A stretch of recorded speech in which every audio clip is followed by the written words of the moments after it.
Welcome back to Talk Show with Joe Rodriguez. I'm Joe Rodriguez. Listen, I do something called the clickbait report, and this is a lot of work for me.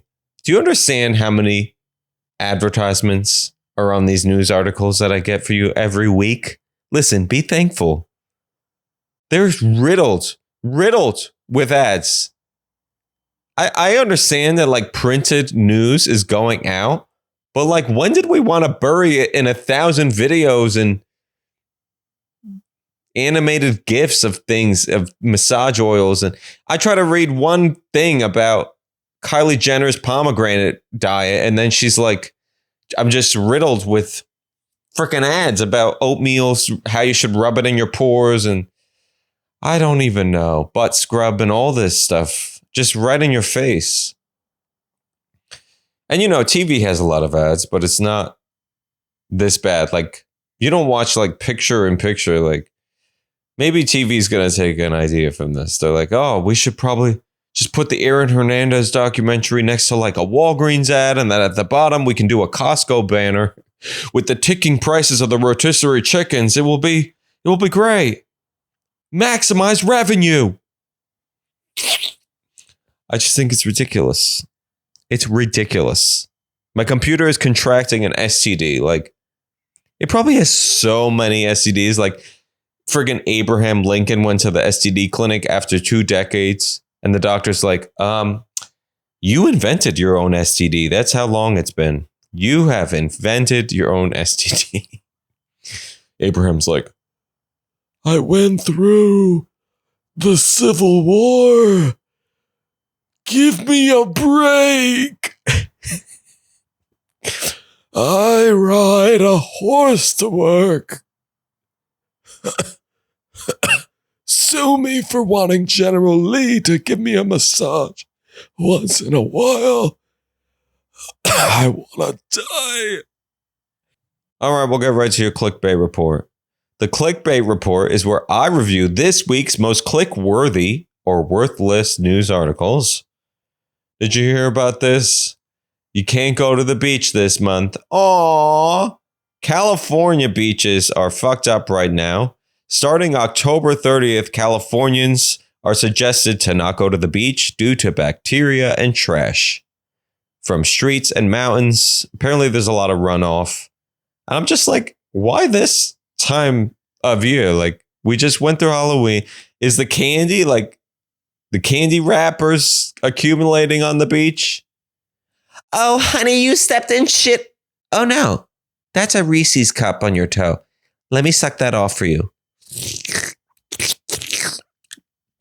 Someone's like, oh, my God. Is that woman sucking a Reese's cup off her husband's toe? I hate Venice Beach, honey. This is why we go to Huntington. Come on. The LA County Department of Public Health said that visiting the beach this month may lead to illness, especially for children or the immunocompromised. Maybe the lifeguards just needed a break. They're like, listen, tell them the sand is dirty. We need a break. Listen, we're going to do our annual lifeguard Friendsgiving, and I want peace. This year, I'm bringing a charcuterie platter made on a surfboard. I need space. I don't need a kid running around, filming a video of himself digging a hole. I don't need it. There's actually a long list of beaches you shouldn't go to right now. They include the Santa Monica Pier Beach, Venice's Topsail Street Beach, and Mother's Beach. My mom's a beach. Oh, you shouldn't talk about your mom like that. I said beach. Oh, I thought you said something else. Well, she's a bitch, too. You shouldn't say that. Those are two seals talking to each other, in case you're wondering. For more information about specific beaches and when they'll be cleared again, you can call 1-800-525-5662. I know you all care. Oh, honey, the beach is closed. I got a pedicure for nothing. Oh, it's okay, honey. I'm calling the Department of Public Health right now. Hello? Yes. Why is this beach closed? My husband finally clipped his toenails in 4 months. This is unbelievable right now. All right, honey. Most of the beaches are closed. Aw, can we buy a sandbag from Home Depot? Oh, sure, babe. I'll play ocean sounds on the Alexa and we can pretend the mold in our bathtub is seaweed. Oh, I love you. Those are the seals. Did you hear about this? I got some good news for you. Good news! Panda Express is releasing an exclusive item only in Los Angeles. Time to open a credit card. Panda Express is releasing new Spicy Wagyu Beef Dumplings. I couldn't find a price online, but Wagyu is, I don't know, a fancy meat from cows that like eat Erewhon or something. I don't know. Can't wait to try the Wagyu dumplings. They'll probably be tasty for 2 bites and then taste like oil like everything else at Panda Express. Ma, I need some charcoal. There's an oil spill in my intestines. Spicy Wagyu beef dumplings will only be available in limited LA stores, and you can go to pandaexpress.com/promo/spicy wagyu. I think that Panda Express is like a high food, you know? I don't really smoke anymore, but the last time Panda Express was good to me, I was high as fuck. And I remember eating like a styrofoam container the size of like 2 Bibles together, like with a rubber band. And I was digging in. I was like, oh my God, these noodles taste amazing. Let's see what the rice tastes like. Oil too. Oh man, I struck gold. That's not what my toilet was saying the next day. I looked it up. Wagyu is a type of Japanese cattle breed. The wa means Japanese and gyu means cow. So we're just eating Japanese cow. Cool. Welcome to episode 5631 of What the Fuck? We Got Duped. Yeah, I heard about the new Panda Express Wagyu dumplings. It's not interesting to me because Wagyu just means Japanese cow. I'm waiting for them to release panda egg rolls. Oh, they have panda meat? No, not yet. But I mean, yes, I submitted the form on Reddit for the idea, but no one has responded. But will you sign my petition to kill pandas? No. All right. I don't think we can be friends. I'm just going to eat at the zoo from now on. All right, I got something scientific for you. Researchers have finally enabled people to communicate in dreams. Scientists at a startup called REM Space developed a dream language sent to participants through earbuds. I guess finally wives can communicate with their men. Are you dreaming about Natalie from high school again? Mumble you love me if you love me. I love Natalie. I mean you. Whoopsh! She slaps him. The researchers called their language Remyo, REMMYO. They found that sensors on people's heads showed certain sounds could be recorded in dreams, and now they can successfully play a game of dream telephone by telling a man a word in his sleep, and after 8 minutes, he was able to relay the word to another woman. I just want to know, like, what was he doing for 8 minutes? That's a long time. He was like, I was dreaming. I was busy riding a dragon through the McDonald's drive-thru. We're going to take the roof off the McDonald's and have 300 McGriddles made out of rainbow dust. I love REM dreaming. Yeah, I heard the word egg. Egg. We've been able to talk for a long time in sleep. I want to find a way to communicate with my mom in her sleep. I just want to tell her things that I wasn't able to tell her. Mom, Dad's been sending me weird texts. A lot of emojis. Listen, I don't need 16 emojis of the weather. Also, can you make me that shepherd's pie that I love? Tomorrow? Thanks. And $3,000 in my bank account. Have a good sleep, Mom. Are you ready for it? It's time for food news. Celebrities are doing something called the OMAD diet. OMAD diet stands for 1 meal a day. I guess Cara Delevingne does something called LAFVAD diet, which is look at food videos and drool. Celebrities such as Naomi Campbell, Chris Martin, and Bruce Springsteen are taking part in the 1 meal a day diet. It's a more extreme version of intermittent fasting and involves eating all your daily calories in one meal every 24 hours. Maybe I do this diet already, I take naps and eat this 3,500 Taco Bell diet that I'm on. It's not easy. I got to take naps. Former Twitter CEO Jack Dorsey also used to follow this diet, saying that only eating dinner made him much more focused. Maybe that's why he sold Twitter. He's like, fuck it, I can't do this anymore. I want 14 crunch wraps a day. Sell Twitter. Just sell it to a tech mogul married to Grimes. I don't know, whatever. All right, I'm going to start starving myself and eat 1 stick of butter a day. I'll be on the cover of People magazine before you know it. All right, you never asked for it, but here it is. Dietitians gave us a list of 8 foods you should never eat on an empty stomach. See what happens when I read about eating in one day? Like, the internet is like, I see you. Don't you dare eat anything tasty. You want to suffer. I know exactly what you want. Of course, the first thing on this list is coffee, which is enough for me to not read the article, but I'll give you the full list for the love of the game. Don't eat spicy foods because, well, spice. Naomi Campbell is like, excuse me, is snorting curry powder okay? I need something in the morning. Doctors say you shouldn't eat sugary foods. They can cause blood sugar and insulin levels to spike. Someone at General Mills is like, But, Captain Crunch is healthy. As long as you dose it in a gallon of sweet cow's milk. Whole is best, whole milk. I was surprised to see you shouldn't be eating yogurt on an empty stomach. It can cause too much acid and destroy probiotics in your intestines.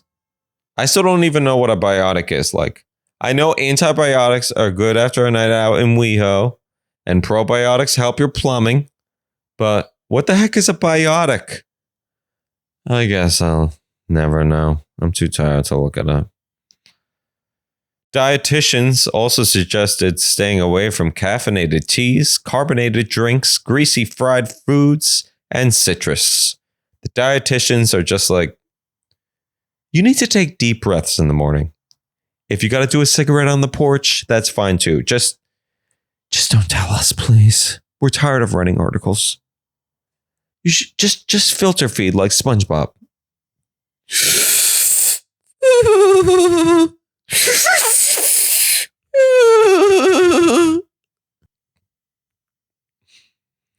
All right, this might be a shocker. Starbucks is discontinuing its Oleato drinks. Starbucks has announced it's tired of people pooping on the chairs in their cafes. Starting November, Oleato beverages, which were dropped early 2023, will be discontinued. I feel like Starbucks execs were doing a joke with this one. Hey, listen me out. Hear me out. This is a doozy, but what if we put oil in these coffees? Oh, well, that's a good one, Ted. That we have already people begging for the bathroom codes. This will make people shit while they're still reading their laptop. This is great.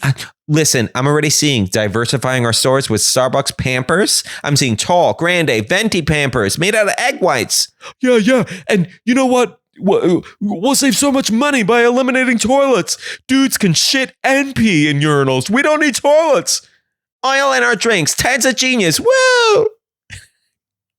Some outcast CEO is like, how about Lysol in the drinks? That'll clean their insides and our urinals. Oh, Jerry, that's good thinking. But that's a 2025 decision. It depends who's president. Oleato was marketed as Arabica coffee, deliciously infused with Partana cold-pressed extra virgin olive oil. Surprised I didn't just throw a meeple in there. The Oleato drinks will still be sold in China, Japan, and Italy. I'm surprised Italians even allow Starbucks in their country. Maybe they made a deal with Starbucks and they're like, hey, you can come to our country, but we control the way the places. We want the Starbucks on the edge of the sinking cliffs. And we control how you get there. It's a secret. We tell the American tourists, you go to the big man on the corner and let him blindfold you and take your phone, and then you get your macchiato. The ice cold macchiato. Enjoy, don't ask questions. Welcome to Italy. Please stop coming here. This is good. Starbucks has also announced that it will stop charging extra for non-dairy milks. Apparently, Sir Paul McCartney even sent an open letter asking Starbucks bosses to stop charging more for plant-based milk. Hey, Jude, it's me again. All I ask for is some oat milk. Remember, I'm a billionaire, but I hate paying for oat milk. I'm a petty billionaire. Hey, Starbucks. Okay, don't mind the key changes. That was really good singing. I'm going to start a Spotify. All right, it's time for your final story. It's the last one. Here's another reason to stick with WebMD and Tylenol rather than the hospital. Also, every hospital in LA is valet only. Hey, I chopped my arm off. Excuse the mess, valet boy. Oh, and is there an ATM nearby? I want to tip you nice. Sorry for the hassle. Oh, boop, he dies. This is a shocking story. It's not clickbait, okay? A man in Kentucky woke up during organ harvesting. Anthony Thomas T.J. Hoover II was not a president you forgot about. He just casually woke up during organ harvesting. Hoover was taken to the hospital because of a drug overdose and was ultimately removed from life support because of no brain activity. Hoover was an organ donor, so to honor his wishes, the hospital brought him into the surgery room to harvest his working organs. 'Tis the season to harvest. Kumquats, pumpkins, and oxylivers. 'Tis the season of joy and harvest. Hoover's sister has said that the hospital even did a ceremony after he died, where she noticed his eyes were moving, but doctors assured her he was dead and it was just brain reflexes. I just saw his eyes move. Shh. No, you didn't. Oh, why are you putting your hand over my mouth? Shh. Go to sleep now. I need your brother's kidney. I'm trying a new casserole recipe this year. Shh. I'm going to make his kidney into beans. What? Kidney beans? I'm dreaming. I always say that I'm dreaming when I'm in a dream. I'm going to send you a message in your dream. Kidney for me. Oh, fuck you. I lost my brother. An employee at the hospital has come forward to say that in the middle of organ gathering, Hoover woke up and began thrashing around, even crying. He's like, oh my God, that's what my pancreas looks like? Oh my God, I need my vape. Where is my vape? And he's like reaching into his abdominal cavity. The doctors are like, sanitize before you put your fingers in there. Doctors came out and told his sister that he, quote unquote, wasn't ready. The sister was then told to take him home and take care of him, which she's been doing for 3 years. This guy's still alive. Oh yeah, bring your car around. We'll wheel him out to you. Listen. Parking is on us today. If he coughs up a microwave, give us a call. We threw it in there in place of his stomach. Oh, great. Now we can pop popcorn on the couch. No need for me to go to the kitchen. Thanks, doctors. Oh, you got it. Have a nice day now. Bye. CODA, the Kentucky Organ Donor Association, has come forward to say that this case has been misrepresented. Boo! They never harvest organs from live people, and it won't happen again. Just don't fall asleep in our hospitals. How are we supposed to tell the difference if you're sleeping or dying? We got 100,000 people on that organ donor list. And my dog loves the varicose veins that no one else wants. I put them in his food bowl. I can't get those at Bristol Farms. What do you want me to do? You'll wake up in the hospital like, oh my God, where's my leg? And a nurse is like, oh my God, sorry. She slices it off another guy and she's like, here you go. This one's warm. Sorry about that. I smell a lawsuit coming, Coda. Check your spam box. Spam! All right, that's this week's episode. We'll see you next week. Make sure to rate and subscribe and do all that stuff. All right, I'm Joe Rodriguez. Bye.